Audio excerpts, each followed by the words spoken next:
Hello and welcome to a video where we're talking about our running training phases. So this will help you ultimately program your running sessions, getting you to the point of the start line injury-free and with the most confidence that where you know you are going to hit the goal you set out to achieve, or at least be the most prepared for that goal.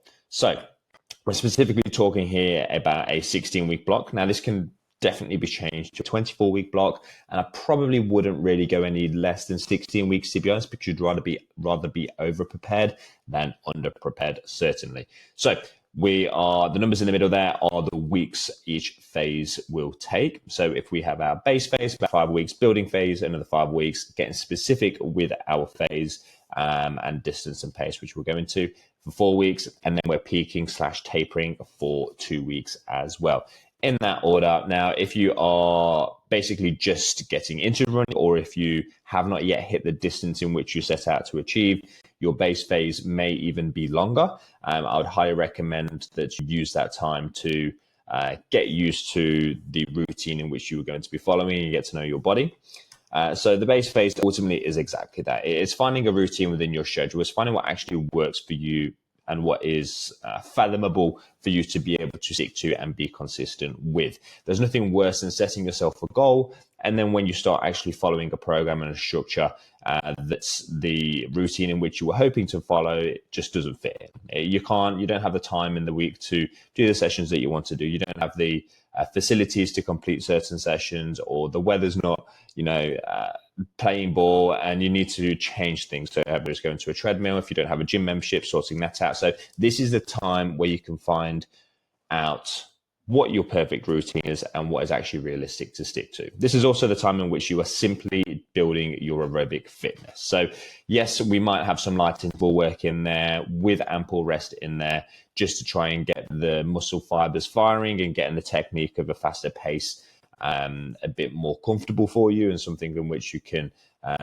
get a bit better at in terms of motor control and coordination. But it's ultimately finding trainers that work for you, building your aerobic capacity, understanding your metrics. So what I mean by this is ensuring that your cadence is around about that 165 to 185, lower end for your slower runs, and obviously on the higher end for your faster runs. Understanding what your heart rate is at certain paces, and actually really seeing where your fitness is at. If you are just going for a race, as I said, that you've never ran before, you might surprise yourself with how fit you are or aren't, in which case it might then dictate what the next 16 weeks looks like. Moving on to our build phase. So this is where we might even add in another run. So for instance, if you are already doing 2 runs a week at this point, you then might add a third one in, which would ultimately increase your overall kilometers. And that session might be a bit more of a threshold-based session, where you are obviously working in and around what your threshold is, and that you can work out by doing kind of a 30-minute run and seeing what your average pace and heart rate is during that last 20 minutes. We're also looking at testing our fueling strategies. So at this point, if you're not using gels, then you should be, just to see what works for you, see what works with your gut, see what you respond best to, whether it's caffeinated, not caffeinated, what type of sugars or carbohydrates are within the gels, whether it's fructose or sucralose, and ultimately just seeing what really works for you, particularly on your longer runs where you will need them a little bit more often. Then you can kind of see how long between, if it's 1 to 7 kilometers, then you take one, and then 7 till 14, take another, or if it's every 45 minutes. And obviously seeing what works for yourself, as well as a hydration strategy as well. So knowing how much water you can drink before you go into a run, or what you should be keeping up with as you go through that distance. You should always have strength training in there, particularly in the building phase as well. This is a time when we can still build on the strength. We can still improve our ability to not get injured, and it improves your motor pattern, it improves your overall force output. So don't sacrifice your your strength training at this phase just yet. And consistency is a must. So if you don't feel like getting a session in, for whatever reason you can't get it in, still do something in which is going to help you maintain those habits, because at this point, the excitement of being in the program for running a race has gone. You get all this excitement in the first few weeks into a new routine, then you finally get into that routine, and the excitement kind of goes. So you do need to be consistent and just stick to what works and obviously have something to look forward to, and treat yourself even, just to keep the motivation there as well.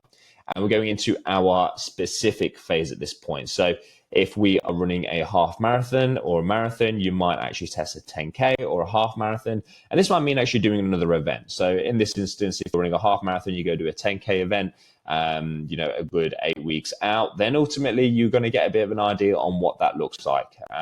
If it's something that is new to you in sense of running in front of people or in big crowds, or running in an actual group is very different, because you can very much get caught in with everybody else's pacing.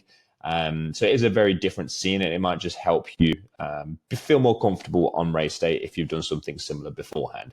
Strength training at this point may reduce in volume. So if you have been doing 3 to 4 sessions of strength per week, it might have been 2, then just reduce that. Okay. If you're still sticking to 2 sessions a week, then you can just reduce your overall volume in terms of the exercises, reps, sets, and things like that. I would not necessarily just then go to lightweight, because if you go lightweight and high reps, I'm not trying to make this a strength-based presentation, but if you only go lightweight at that point and higher reps and you're pushing yourself to that volume, you're actually hitting the same muscle fibers that you would otherwise if you then go for a run. Whereas if you're strength training and you're sticking to those lower rep ranges and higher weights, you actually aren't fatiguing the muscle itself as much. You're actually hitting more of the central nervous system.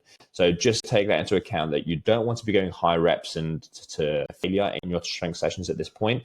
But you also need to be smart with the exercise selection to ensure that you're not overdoing some of the exercises and movement patterns. Longer intervals by this point, so you might be hitting, or you will be hitting, something closer towards your race pace.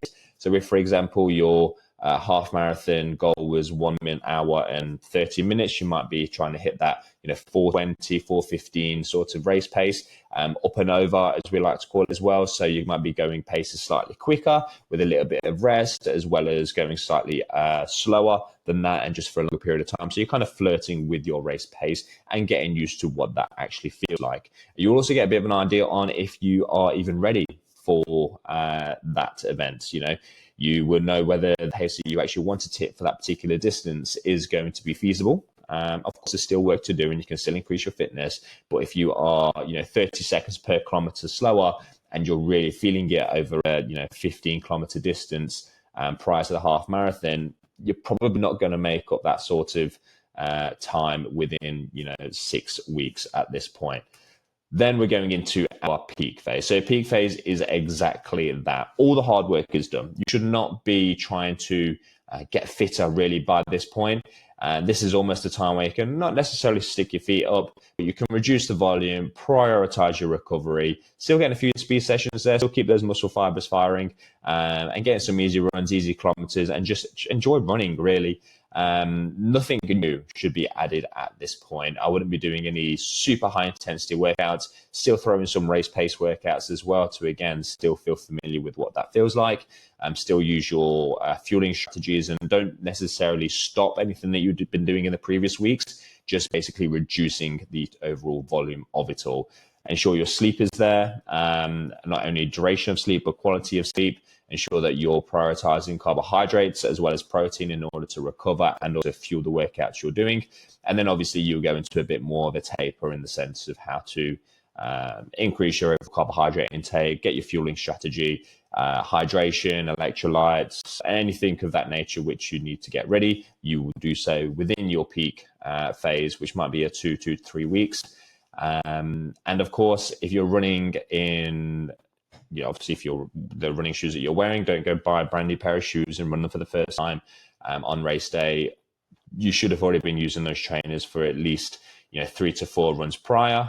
If not using a similar model or something that is, if you're using carbon fiber on race day, you should have at least been using carbon fiber throughout your specific phase. That's the very least.